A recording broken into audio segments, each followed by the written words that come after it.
Good evening, visitors. Welcome to the Australian War Memorial's last post ceremony.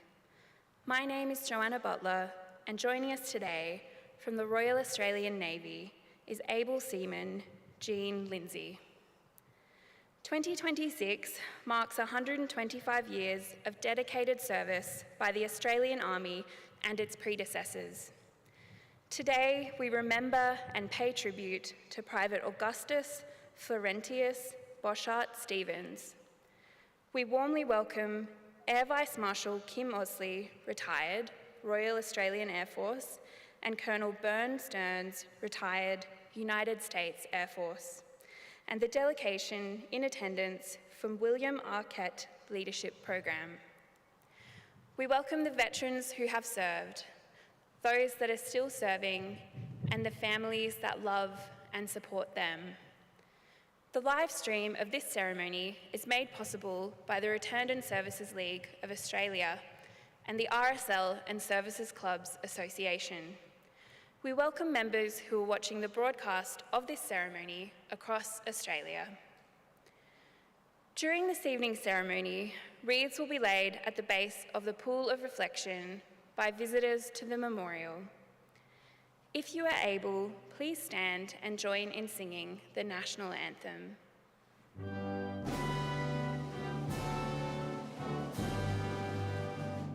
Australians, oh, let us rejoice, for we are one and free.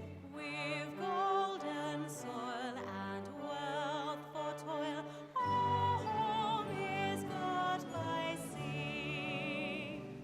Our land abounds in nature's gifts of beauty, rich and rare. In history's page, let every stage advance Australia fair. In joyful strains, then let us sing, advance Australia fair.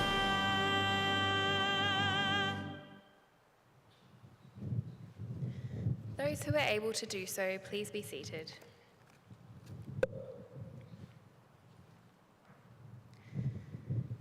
The Australian War Memorial was the vision of Charles Bean, Australia's First World War official historian.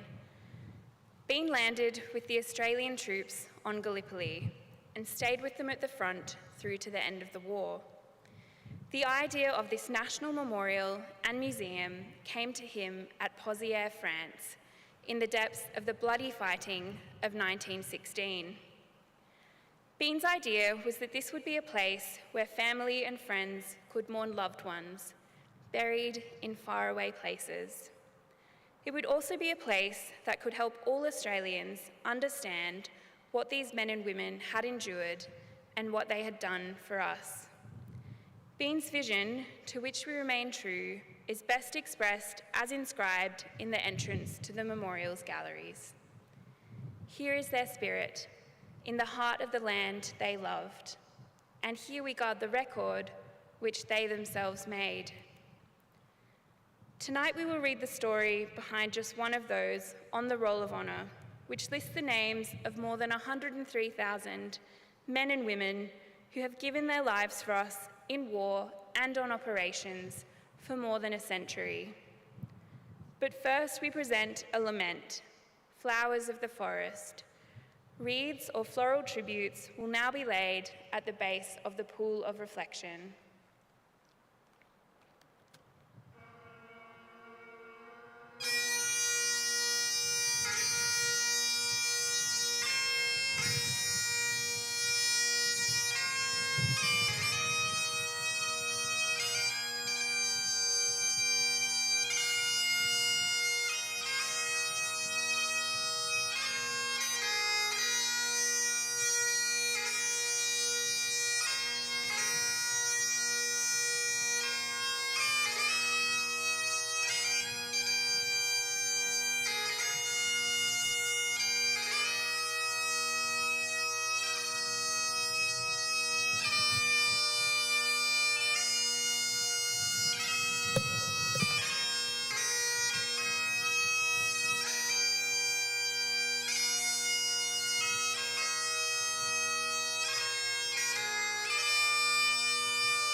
Today, we remember and pay tribute to Private Augustus Florentius Bosschart Stevens.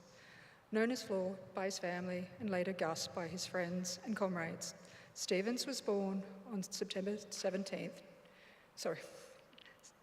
of December 1895 in London, England, to the Reverend Henry Stevens and Adriana Nee Bosschart. He was the first of their 5 children. Growing up in London, he attended City of London School until September 1912, when his father, a minister with the Church of England, accepted a role in Australia to minister at Christ Church in St Kilda, Victoria. The family moved into a church residence on Park Street in St Kilda, and Stevens was enrolled at the Melbourne High School for Boys. A talented student, Stevens was able to speak 7 Western European languages fluently. He completed his senior exams in 1913, gaining honours in languages. When the First World War began, Stevens was training to become a teacher and was working as a market gardener to pay his tuition. He enlisted with his parents' consent in Melbourne on the 8th of July 1915 and was initially sent for training at the Flemington Depot before he was sent to Broadmeadows. There he joined the 31st Australian Infantry Battalion, the bulk of whom had been recruited in Queensland, then sent to Broadmeadows to complete the unit. Stevens embarked with his unit from Melbourne on the 9th of November aboard the transport ship Wandilla, bound for Egypt. After arriving, the men were sent to the Mena camp. The battalion spent 7 months training in Egypt before sailing to France on the 16th of June. After reaching Marseille, the battalion was sent to the nursery sector in northern France. Stevens and the 31st Battalion entered the front line for the first time on the 16th of July. Only 3 days later, the men took part in their first battle with the Australian 5th Division attack German positions near Fromelles on the 19th of July. The ensuing battle saw 5,533 men from the division killed, wounded and missing. To date, the worst casualties the Australians had suffered in 24 hours. Of these, the 31st Battalion suffered 572 casualties, over half its strength.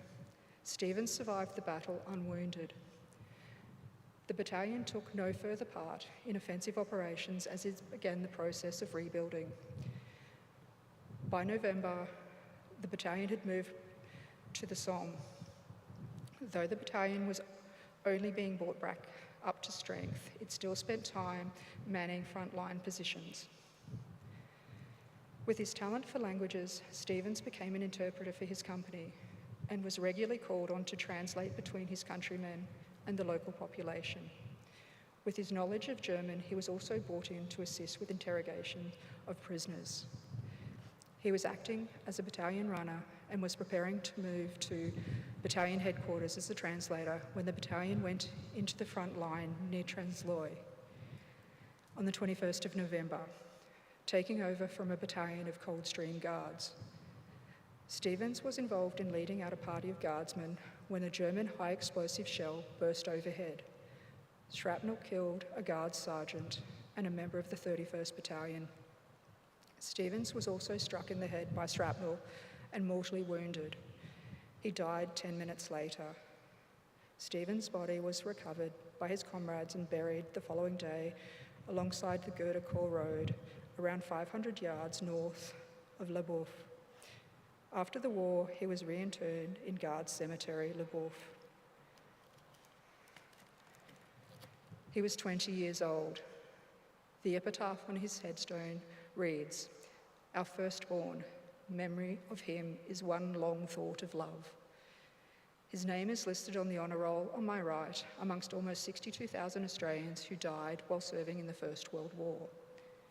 His photograph is displayed today beside the pool of reflection. This is but one of the many stories of service and sacrifice told here at the Australian War Memorial. We now remember Private Augustus Florentius Bosschart Stevens, who gave his life for our freedoms and in the hope of a better world.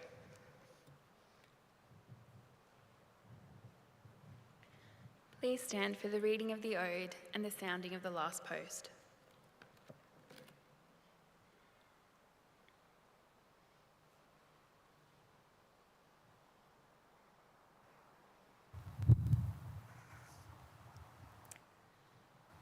They shall grow not old, as we that are left grow old.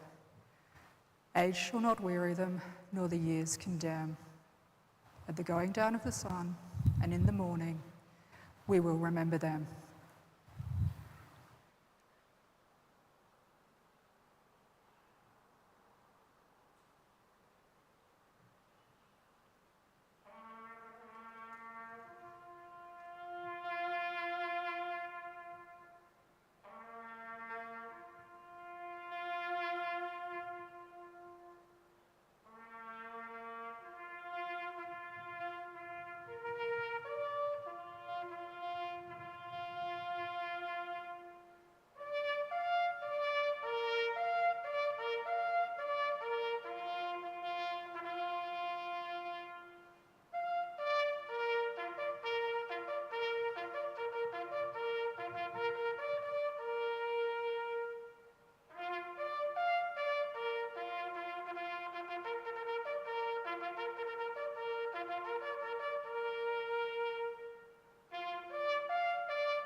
Lest we forget.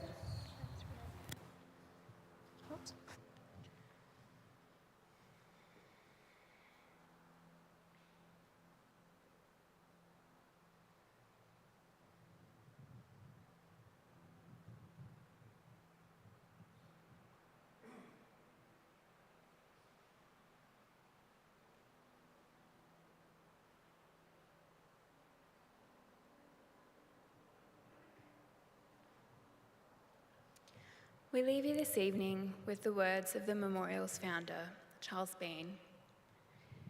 Many a man lying out there at Pozières or in the low scrub at Gallipoli with his poor tired senses barely working through the fever of his brain has thought in his last moments, well, it's over.